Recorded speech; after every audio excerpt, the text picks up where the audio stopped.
Hey there, welcome to my channel. If you enjoy real-life workplace drama and justice served cold, hit that subscribe button and join our community. Today's story is about how sometimes saying okay is just the beginning of a perfect plan. I never thought I'd be the person to get revenge on my boss. I've always prided myself on being professional, level-headed, and cooperative. I was the team player, the one who would stay late to finish projects, pick up slack when needed, and go above and beyond without complaint. I genuinely believed that hard work and loyalty would be recognized and rewarded in my career. That belief system came crashing down one rainy Tuesday afternoon when my boss, Richard, called me into his office. I'd been working at Kendall & Frost Marketing for just over 3 years at that point. The company wasn't huge, about 50 employees, but we had some prestigious clients and a solid reputation in the industry. I had worked my way up from junior account manager to leading my own team of 4, handling some of our most valuable accounts. Richard's office was always immaculate, a stark contrast to his personality. Everything was placed with surgical precision. The awards perfectly aligned on the shelf behind his desk. The expensive pen set arranged at exactly the right angle, and not a single paper out of place. The windows behind him showcased the Manhattan skyline, a view he'd often gesture to while delivering his favorite line. That's what success looks like, people who aren't afraid to make the hard calls. Come in, Alex, have a seat, he said, not looking up from his computer screen. Richard never looked at you right away, was a power move he'd perfected over the years. Make people wait for your attention. It establishes dominance. I sat in the chair opposite his desk, noticing the unusual tension in the air. Richard finally looked up, steepling his fingers. Beneath his chin, another one of his trademark gestures that usually preceded bad news. I'll get straight to the point, he said, his voice crisp and emotionless. We need to make some adjustments to your compensation package. My heart sank. In corporate speak, adjustments never meant increases. The quarterly numbers aren't where they need to be, he continued, and the executive team has decided we need to trim expenses across the board. Your department, specifically, hasn't been meeting targets. This was news to me.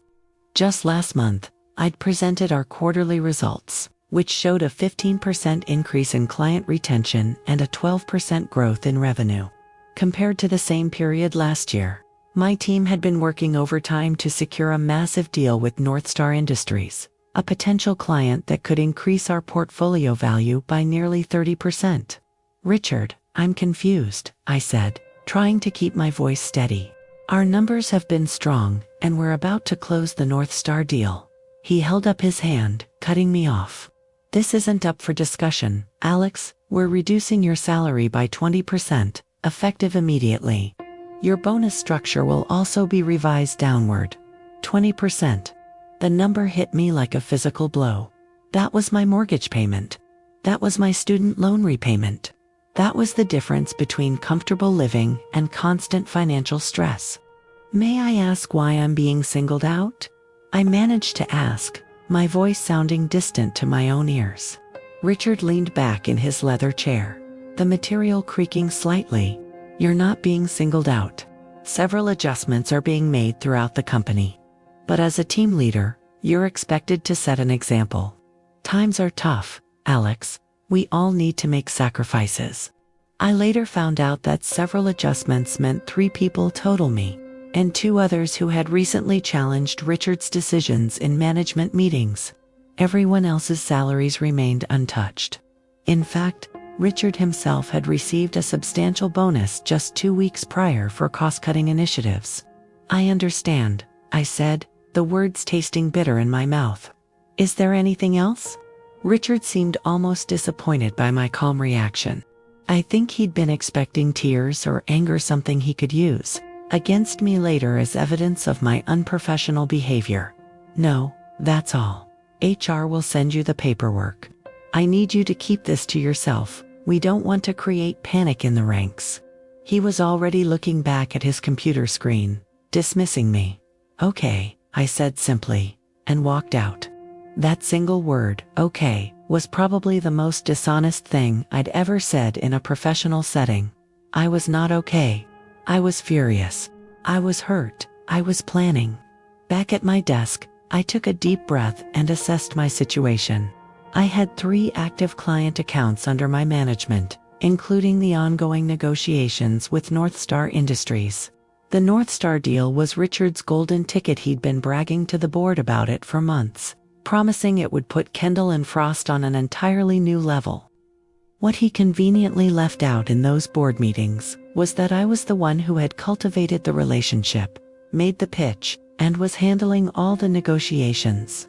I knew I could find another job. My track record was excellent, and I had strong industry connections, but simply leaving would be too easy. Richard needed to understand the value I brought to the company and the consequences of undervaluing loyal employees. That evening, I called my friend Jessica, who worked at a competing agency. "How's Archer & Bell doing these days?" I asked after we caught up on personal matters. "We're expanding, actually. Just opened a new office in Soho last month." "Why do you ask?" Her curiosity was evident. "Just curious if you might be looking for someone with my skill set," I said casually. Jessica's tone immediately changed from casual to interested. "Are you finally ready to jump ship from K&F? Because Marcus has been asking about you for months." Marcus Bell, the founding partner of Archer & Bell, had tried to recruit me twice before, but I'd remained loyal to Kendall and Frost. That loyalty now seemed naive. "I might be, could you set up a coffee meeting?"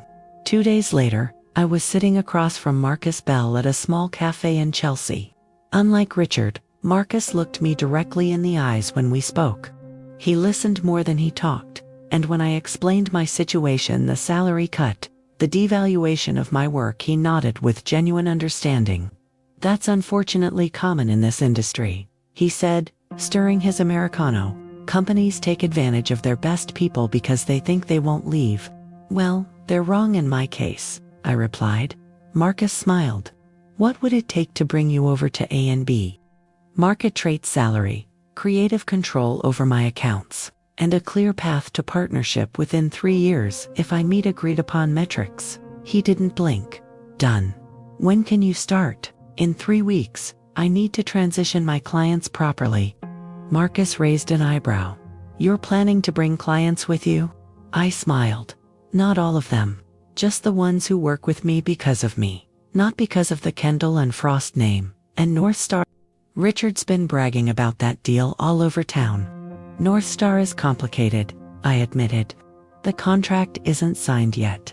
They're working with K&F because of my relationship with their CMO, but I can't ethically poach them before they've formally engaged with K&F."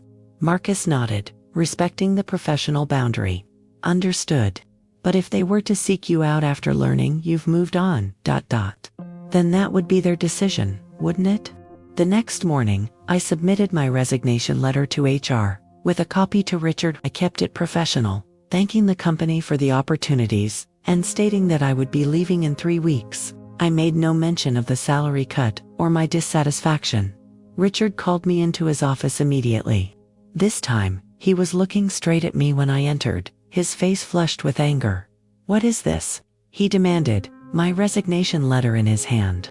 "My 2 weeks' notice, plus an additional week to ensure a smooth transition," I replied calmly. "You can't leave now. We're in the middle of the North Star negotiations." I nodded. "I'm aware. I'll make sure everything is properly documented and handed over to whoever will be taking over my accounts." Richard's eyes narrowed. "Where are you going?" "I've accepted a position at another agency." "Which one?" I smiled. "I don't think that's relevant to my transition plan." Richard, his face darkened. "It's Archer & Bell, isn't it? Marcus has been trying to poach you for years." I maintained my composure. "As I said, I'll ensure all current projects are properly transitioned. The North Star presentation is scheduled for next week, and I'll lead that as planned." "You're not taking North Star with you," he said, his voice low and threatening. "I have no intention of breaching any non-solicitation agreements," I assured him. "Now, if there's nothing else, I should get back to preparing for the North Star presentation." The next week was tense. Richard watched my every move, assigned one of his trusted managers to assist me with the North Star presentation, essentially to spy on me, and made several not-so-subtle remarks in team meetings about loyalty and burning bridges. The day of the North Star presentation arrived. We were meeting at their headquarters in Connecticut, a sprawling modern campus that screamed success and innovation. Richard had insisted on attending, despite not being involved in any of the previous discussions. In the car ride there, he attempted to extract information about the presentation. "So, walk me through what you're planning to say today." "It's all in the deck I shared yesterday," I replied. "I'll focus on our strategic approach to their market expansion, the creative concepts we've developed, and our implementation timeline. I want to take the lead on the financial discussion," he said. I nodded. "Of course, though Jason, their CMO, has already been briefed on our fee structure, and he's comfortable with it." Richard grunted. "I still want to handle that part." When we arrived, Jason greeted us in the lobby. He embraced me warmly. We developed a good rapport over the months of discussions, and shook Richard's hand with noticeably less enthusiasm. "Alex, great to see you. Everything ready for the big reveal?" Jason's energy was contagious. "Absolutely, I think you're going to love what we've put together." As we walked toward the conference room, Jason lowered his voice. "Hey, heard a rumor you might be making a change?" "That true. News traveled fast in our industry." "Let's talk about that after the presentation," I said diplomatically. The presentation went flawlessly. I'd spent countless hours perfecting every slide, anticipating every question, and crafting a narrative that showcased exactly how Kendall and Frost could transform North Star's market position. The North Star executives were engaged, asking thoughtful questions and nodding appreciatively at our creative concepts. Then came the financial discussion. Richard jumped in, as planned. But what wasn't planned was his attempt to increase the fees by 15% over what I had previously discussed with Jason. Given the comprehensive nature of the campaign and the premium positioning we're creating, we believe this fee structure accurately reflects the value we're bringing to the table," Richard said smoothly. I watched Jason's expression shift from enthusiasm to confusion. The other executives exchanged glances. "This is significantly higher than what Alex and I discussed," Jason said cautiously. Richard smiled his practiced smile. Alex was working with preliminary numbers. "After further analysis of the scope, this is the investment required for the level of service and results you're expecting." I could feel the energy in the room changing. Months of relationship building, trust development, and careful negotiation were being undermined in real time. "Richard," I interjected, "perhaps we could step outside for a moment to discuss this." His glare could have frozen fire. "I don't think that's necessary, Alex." Jason looked between us, clearly sensing the tension. "Why don't we take a short break?" "Alex, could I speak with you privately?" In Jason's office, he didn't waste time with pleasantries. "What's going on, Alex?" "We had an agreement on the fee structure." "We did," I acknowledged. "Richard has made a unilateral decision to increase it." Jason leaned back in his chair. "And you're leaving K&F, aren't you?" I nodded. "In 2 weeks, I've accepted a position at Archer & Bell." He sighed. "So this presentation was what your swan song? Were you planning to tell me you wouldn't even be working on our account?" "Actually, I was planning to be completely transparent after the presentation. I wanted you to make your decision based on the work, not on my employment status. Richard would have assigned a highly capable team to your account." Jason was quiet for a moment. "The problem is, Alex, we chose K&F because of you. Your understanding of our brand, your creative approach, that's what sold us. And now Richard is trying to charge us more than agreed upon, and you're leaving." He shook his head. "This changes everything." "I understand," I said. "And I respect whatever decision you make. Where did you say you're going again?" "Archer & Bell." Jason nodded slowly. "I know Marcus. Good guy, straight shooter." He tapped his fingers on the desk. "Let's go back in there and finish this presentation. I'll deal with Richard's pricing issue directly." When we returned to the conference room, Richard was showing some of Northstar's executives his portfolio of past work, essentially taking credit for campaigns I had led. Jason cleared his throat. Let's continue, shall we? The rest of the presentation proceeded smoothly, though with notably less enthusiasm from the Northstar team. When we concluded, Jason thanked us professionally, but didn't offer any indication of their decision. In the car ride back to New York, Richard was fuming. What did you say to Jason during that break? I was honest with him. I replied simply, "You sabotaged this deal," he accused, "after everything the company has done for you, everything the company has done for me." I couldn't hold back my incredulous laugh. Like cutting my salary by 20%, despite my department's strong performance. Like taking credit for my work and relationships. That kind of everything. Richard's face reddened. You're making a massive mistake, Alex.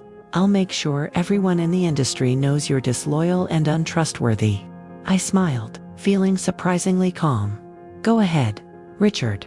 Meanwhile, I'll just keep doing excellent work and treating people with respect.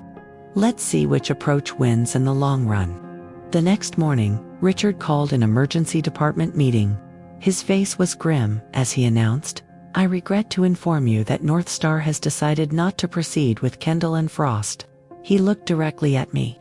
Sometimes, despite our best efforts, clients make choices we can't control. I maintained a neutral expression, even as my colleagues expressed their disappointment. The Northstar account would have meant bonuses and job security for everyone on the team. Later that afternoon, my phone rang. It was Jason. I thought you'd want to know, he said without preamble. We've decided to put our agency selection process on hold for a month. We want to explore all our options. That's completely understandable, I replied. Richard wasn't happy. He actually suggested that you had poisoned the well. I sighed. I'm sorry about that. Don't be. His behavior confirmed everything you didn't say. Jason paused. When do you start at A&B? 3 weeks from now. Interesting timing. We'll probably be making our final agency decision around then. I smiled, understanding the implication. I appreciate you keeping me informed, Jason. My final 2 weeks at Kendall and Frost were uncomfortable, but enlightening. Richard avoided me entirely, communicating only through terse emails when absolutely necessary. My team was supportive but anxious about what my departure meant for them. I spent extra time documenting everything, training my second-in-command, and ensuring that clients would experience minimal disruption. On my last day, I cleared out my desk, said goodbye to my colleagues, and walked out without a backward glance. Richard didn't acknowledge my departure, no customary farewell email, no handshake, nothing. It was as if he was trying to erase my existence from the company. My first month at Archer & Bell was exhilarating. Marcus introduced me to the entire agency as a significant strategic hire and gave me the freedom to build my own team. The culture was collaborative rather than competitive, and ideas were valued regardless of where they came from in the hierarchy. 5 weeks after starting at A&B, I received another call from Jason. We've made our decision, he said. We'd like to work with Archer & Bell, specifically with you leading our account. The presentation you made at K&F was impressive, but ultimately, we want to work with people we trust. I thanked him for his confidence in me, and we scheduled a meeting to formalize the engagement. The Northstar contract was 30% larger than what it would have been at Kendall and Frost without Richard's attempted price increase. News travels fast in our industry. Within days, everyone knew that Northstar had signed with Archer & Bell after nearly signing with Kendall and Frost. Richard's reputation took a hit. Losing such a high-profile potential client reflected poorly on his leadership. More damaging was the reason for the loss, which inevitably leaked. Richard had tried to change agreed-upon terms at the last minute, and then lost the relationship builder who had cultivated the client. 2 months later, I heard from my former second-in-command that Kendall and Frost had implemented company-wide salary reductions. Shortly after that, they lost 2 more major accounts. 6 months after my departure, Richard was reassigned to a non-client-facing role, effectively demoted. Meanwhile, at Archer & Bell, my team was thriving. the North Star campaign launched to industry acclaim, winning 2 prestigious awards and driving significant results for the client. Marcus followed through on his promises, giving me creative control and clearly mapping out my path to partnership. Sometimes I reflect on that moment in Richard's office, when he told me my salary was being cut by 20%, and I simply said okay.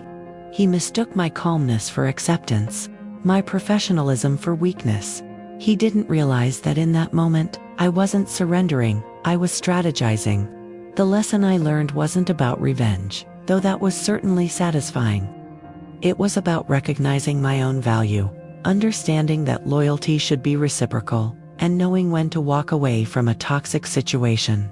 Most importantly, I learned that how you respond to disrespect reveals more about your character than the disrespect itself.